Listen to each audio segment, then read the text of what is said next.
Good afternoon, everyone. My name is Jan Florence Lorica from PSCS 25. Today, I will explain this activity 1. Yung import Java dot utils tas may dulo sa star. Pwede natin magamit lahat ng class na nanggaling sa Java library. Dahil doon, pwede natin gamitin to na hindi gumagamit ng specific class na nanggaling sa library ng Java. Katulad ng scanner at saka yung array list. Tapos yung ito naman yung scanner, yung menu, saka yung array list. Yan yung pag-initialize ng isang object. Pero ang pinakaiba kasi, itong user input, talaga siya, input lang talaga. Ito kasi, yung object na to, siya, hindi lang siya basta object, isa din siyang array. Yung pinakaiba lang kasi, yung array na to, pwede siya gumamit ng method tulad ng add or add to iba pang. Yung ito naman kasi, ito naman yung input user. Ito, input user tawag dyan. Tapos yung itong nums, ito yung pangalan ng array. Tapos yung itong add, ito yung method. Para makapaglagay tayo ng element value sa loob ng array. Tapos ito naman yung collect elements num, ayun yung magiging value element ng array natin. Example,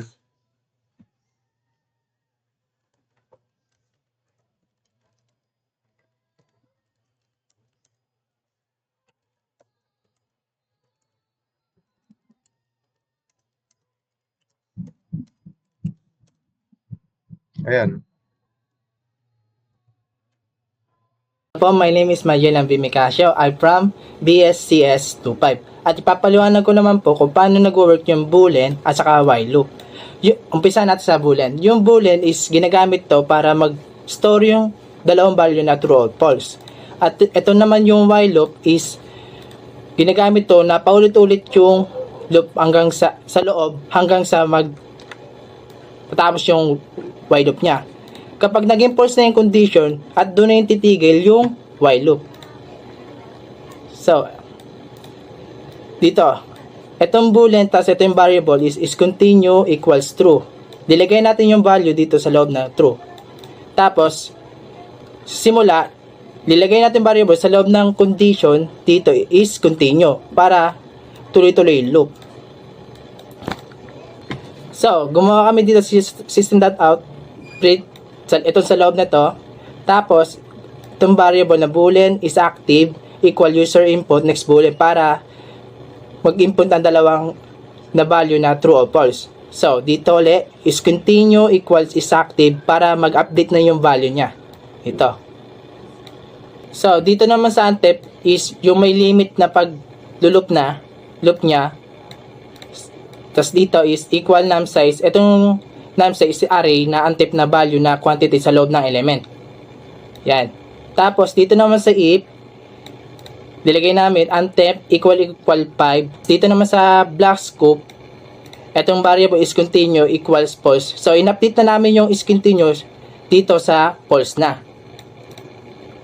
Para kasi may limit tong untip na hanggang 5 lang talaga niya pwede niyang i-loop.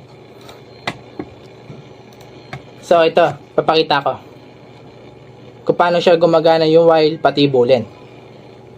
Run, tapos yan. Ito yung pinapatanong sa number.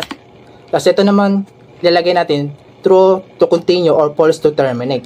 So, pag ilagay natin yung true, yan, nag-loop na siya. Nag-update na naman, isa na siya. Lagay natin 2, 3, 4, 5. Yan. So, nakita nyo, yan. Tapos, lagay natin true, ay, false na. Yan. Lumabas na yung result nito. Sum 15, average 3.0, maximum 5, minimum. Tapos, ito yung sa loob na 1, 2, 3, 4, 5. Ganyan gumagana yung loop. Eh, paano naman yung pagdating sa 5, ilagay pa rin natin true. Ganito. Ako ulit. Run ko ulit. Ay, sorry.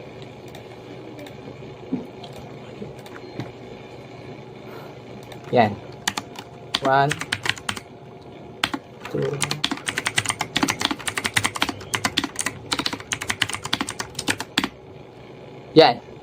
So, dito. Pag nilagay ko pa rin yung true, ganun pa rin siya. Lalabas pa rin yung result, result nito. Kasi, dahil nilagay namin dito yung attempt equal 5, tas dito, sa black scope, sa loob na ito, is continue false.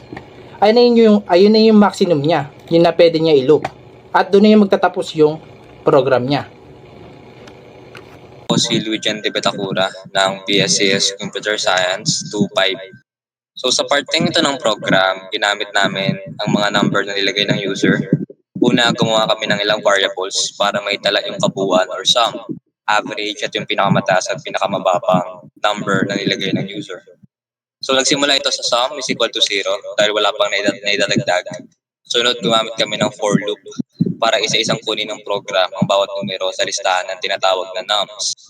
So sa bawat ikot ng loop, dinadagdag nito ang kasalukuyang number sa kabuuang bilang or pinag-add niya.